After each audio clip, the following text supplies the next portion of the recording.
ಈ ಬಗ್ಗೆ ಮಾತಾಡೋಕ್ಕೆ ಕಾಂಗ್ರೆಸ್ ಶಾಸಕರಾಗಿರುವಂತಹ ವಿಜಯಾನಂದ ಕಾಶ್ಯಪ್ನವರು ಸಂಪರ್ಕದಲ್ಲಿದ್ದಾರೆ. ಸರ್ ನಮಸ್ಕಾರ. ಸರ್ ನಮಸ್ಕಾರ.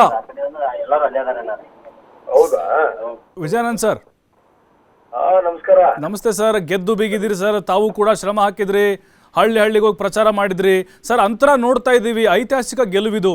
ಹೇಗೆ ಸಾಧ್ಯ ಆಯ್ತು ಅಂತ ಕಾಂಗ್ರೆಸ್ಗೆ ಇಷ್ಟು ಅಂತರ? ಇದು ಒಂದು ನಮ್ಮ ಸರ್ಕಾರದ ಒಂದು ದೊಡ್ಡ ಸಾಧನೆ. ನಮ್ಮ ಮುಖ್ಯಮಂತ್ರಿಗಳಂತ ಸಿದ್ದರಾಮಯ್ಯ ಓಕೆ. ಮತ್ತು ನಾವು ಏನು ಕಳೆದ 3 ವರ್ಷದಲ್ಲಿ ಏನು ಈ ರಾಜ್ಯದ ಜನತೆಗೆ ಮಾತನ್ನು ಕೊನೆಗೆ ಆ ಮಾತಂತೆ ದುಡಿದಂತೆ ನಡೆದಿದ್ದೇವೆ. ಆ ನಿಟ್ಟಿನಲ್ಲಿ ಇದು ಒಂದು ನಮ್ಮ ಪಕ್ಷದ ಎರಡು ನಮ್ಮ ಬಾಗಲಕೋಟೆ ಆಗಿರ್ಬೋದು, ಅದೇ ರೀತಿ ದಾವಣಗೆರೆ, ಎರಡು ಒಂದು ಗೆಲುವು ನಮ್ಮ ಒಂದು ನಿರೀಕ್ಷಿತ ಗೆಲುವು. ಇಲ್ಲಿ ಏನಾಗಿದೆ, ಅನೇಕ ಜನ ಪಕ್ಷದಿಂದ ಉಚ್ಚಾಟೆ ಆದವ್ರನ್ನ ಕರ್ಕೊಂಡು ಬಂದು ಪ್ರಚಾರ ಮಾಡಿ ಅನೇಕ ಇಲ್ಲ ತರದ ಹೇಳಿಕೆಗಳನ್ನ ಏನಿದ್ರು ಇವತ್ತು ಆ ಒಂದು ಹೇಳಿಕೆಗಳೇ ಇವತ್ತು ಜಗತಿ ಮಠರವರ ಒಂದು ಸೋಲಿಗೆ ಕಾರಣ ಆಯ್ತು ಅನ್ನೋ ಮಾತನ್ನು ಹೇಳಿಕೆ ಇಷ್ಟಪಡ್ತಿದ್ರು. ಅಂದ್ರೆ ಸರ್, ಬಾಗಲಕೋಟೆಯಲ್ಲಿ ಹಿಂದುತ್ವದ ಅಲೆ ವರ್ಕೌಟ್ ಆಗಿಲ್ಲ, ಭಾವನಾತ್ಮಕ ವಿಚಾರ ಏನೂ ಆಗಿಲ್ಲ ಅಂತ ಅನ್ಸುತ್ತಾ? ಖಂಡಿತವಾಗಿ ತೋರಿಸುತ್ತಲ್ಲ. ಯಾಕಂದ್ರೆ ಒಂದು ಪಕ್ಷ ಉದ್ಘಾಟನೆ ಆದಂತ ಕರ್ಕೊಂಡು ಬಂದು ನಾನು ಹೇಳಿದ್ದೆ ಚುನಾವಣೆಯಲ್ಲಿ, ಹೌದು, ಕರ್ಕೊಂಡು ಬಂದಿದ್ದು ಚರಂತಿ ಮಠರಿಗೆ ಅಲ್ಲ, ಸೋಲಿಗೆ ಆಗಿ ಕರ್ಕೊಂಡು ಬಂದಿದ್ದಾರೆ ಅನ್ನೋ ಮಾತನ್ನ ಹೇಳಿದ್ದೆ. ಅದೇ ರೀತಿ ಆಯ್ತಲ್ಲ. ಇವತ್ತು ಜನರು ಭಾರತಕ್ಕೆ ಜಾತ್ಯತೀತ ತಳಹಾದಿ ಮೇಲೆ ಇರುವಂತ ನಮ್ಮ ರಾಷ್ಟ್ರ, ಆ ಜಾತ್ಯತೀತ ತಳಹಾದಿ ಮೇಲೆ ನಾವು ಇರ್ಬೇಕು ವಿನಃ ಏನು ಒಂದು ಹಿಂದುತ್ವ ಅನ್ನೋದು ಒಂದು ಸಮುದಾಯವನ್ನು ಕಟ್ಕೊಂಡು ಇವರು ಮಾತಾಡುವಂಥದ್ದು, ಒಂದು ಸಮಾಜವನ್ನ ಆಧರಿಸಿ ಮಾತಾಡುವಂಥದ್ದು ಎಷ್ಟು ಸರಿ ಅನ್ನೋದು ಜನರು ಇವತ್ತು ಒಂದು ತೀರ್ಪನ್ನ ಕೊಟ್ಟಿದ್ದಾರೆ.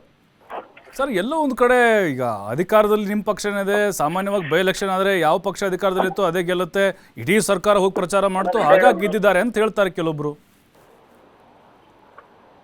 ಹಲೋ ಸರ್, ವಿಜಯಾನಂದ್ ಸರ್, ಈಗ ಕೇಳಿಸ್ತಾ ಇದೆ ಅಲ್ವಾ?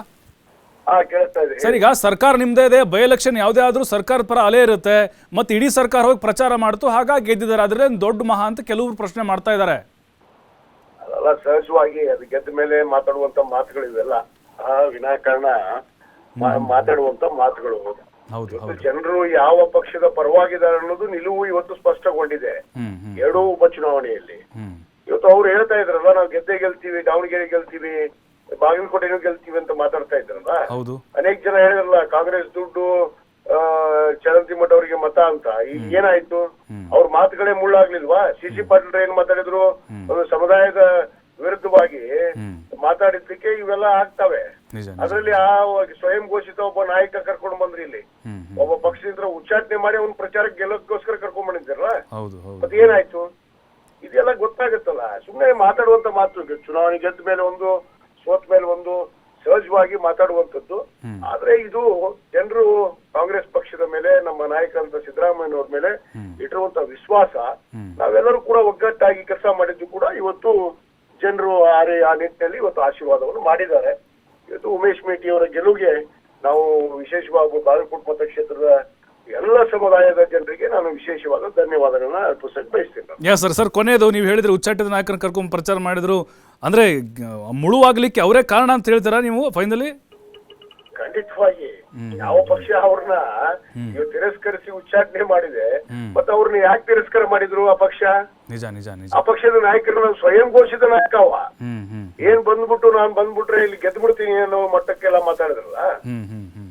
ಏನಾಯ್ತು ಇವತ್ತು ಫಲಿತಾಂಶ? ಅರ್ಥ ಮಾಡ್ಕೋಬೇಕು.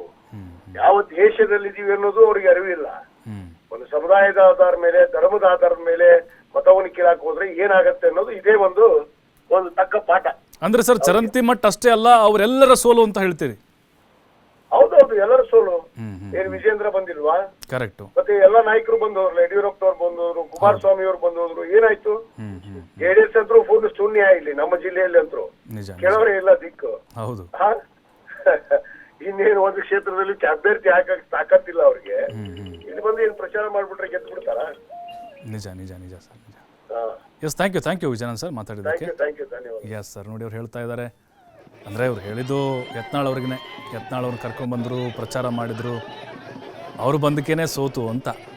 ಹಾಗಾಗಿ ಹಿಂದುತ್ವದ ಅಲೆಗಳು ಕೂಡ ಇಲ್ಲಿ ವರ್ಕೌಟ್ ಆಗಲಿಲ್ಲ, ಹಿಂದೂ ಮುಸ್ಲಿಂ ಏನು ಕೈ ಹಿಡಿದಿಲ್ಲ ಅಂತ ಹೇಳಿದ್ರು ಅವರು.